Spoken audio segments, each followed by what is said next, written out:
In my mind, there's a 90-10 rule with everyone you meet in life. But this is mainly for friendships/acquaintances. People are basically put into two categories throughout your life: 90% and 10%. 90% being the vast majority of people you meet and kind of their place in your life, which is drinking buddies, people you talk to at work, maybe people at the gym, people that you just kind of brush past and nothing really happens with in terms of communication and that kind of stuff, essentially. So basically people you'll run into all the time, but doesn't typically escalate more than that. And if it does, they're people that are fun to hang out with and you've known for many years maybe, but they're not people you can really rely on. 10% is people you'd least expect who have your back no matter what, and actually end up benefiting your life in a way that you would have never expected. And that can be job prospects, business ideas, relationships, maybe in the future, just having your back when life, has you against the wall, right? I did touch upon, so when I went through my breakup, my friends kind of just disappeared. Now, this could be a topic for another video, but I do believe that when you get dumped or you break up with someone and most of your friends are in long-term relationships, there's almost like a social poison that gets onto you. I've heard something similar where if you're surrounded by like a lot of high-achieving people and you get under the gun momentarily, they also disappear from you, typically. But in this case, I'm going to use the relationship thing as an example because that's pretty much what happened with me, is at least what it felt like. So when I first started dating my ex, most of my friends were single. A lot of them were like lonely guys, right?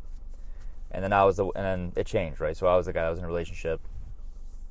And I noticed that with them, it was, I try to hang out as much as possible when the time allowed while I was in a new relationship and, was figuring my own shit out. But with them, when it was the flipped script, so now I'm the guy who's single in this case, and they're all in relationships. They've been in relationships for 6-7 years now, right? So a lot of them actually started dating the same time I met my girlfriend, at least within the same, ex-girlfriend, within the same year.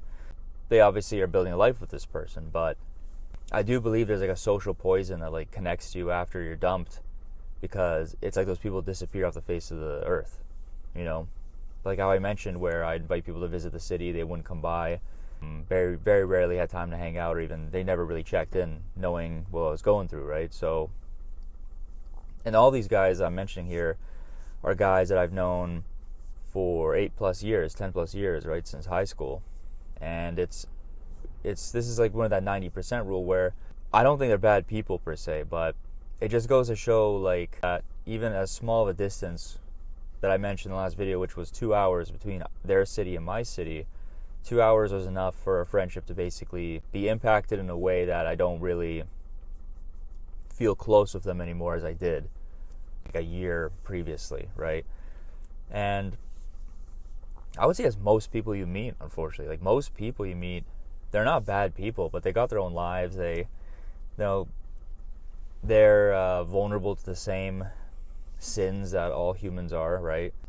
Yeah, I mean, typically they don't want to reach out, make sure you're doing all right. They don't really care that much, or they're at least distracted too much to care. It's just unfortunate because you realize just how quickly those friendships that you thought were forever basically just dissolve.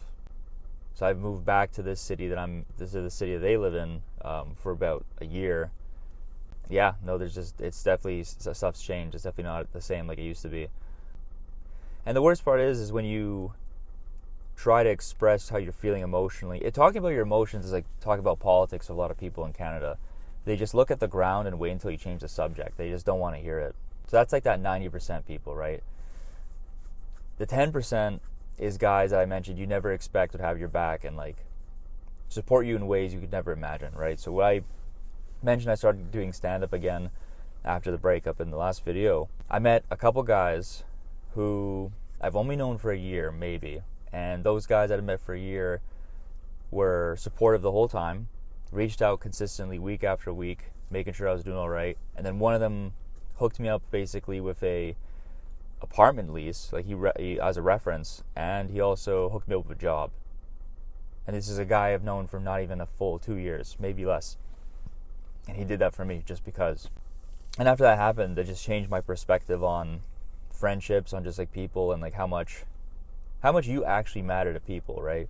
So when you're going through life, especially if you're watching this and you're in your very early 20s, even if you're in high school, maybe if the off chance you're watching this while you're in high school, you should be studying, dude. Just be really cognizant of like the friends you keep around for a while, because it's just crazy how it changes at the blink of an eye, where you feel like you're doing pretty good in terms of the group, and then the script flips completely and you're the one single guy who's trying to piece together something, some kind of future, I guess you'd call it, and you realize that you're doing it completely alone, you know. But if you have a solid group that supports you and wants to work together and like do a bunch of stuff, it makes it way easier, you know. Like that's that 10% I'm talking about. If you find that 10%, it's life-changing, you know. And I will say this: it has to be a balance between both groups. You can have people that are like, you can have your full friends group be 100% comprised of 10% people, but I think there should be a balance. You should have people that you go out to have beers with. There should be people that you go out to talk ideas, entrepreneurship, whatever you want to call those concepts, right? You can't be just going around mogging all day and thinking like a businessman. You know what I mean? It doesn't work, because you're going to burn yourself like a candle at both ends. It's not the method, in my honest opinion. Where you meet the 10% people, that's totally up in the air, man. I mean, I met them in a stand-up comedy scene in Calgary. So we're just going to dive bars that happen to have open mics, and that's where I met people.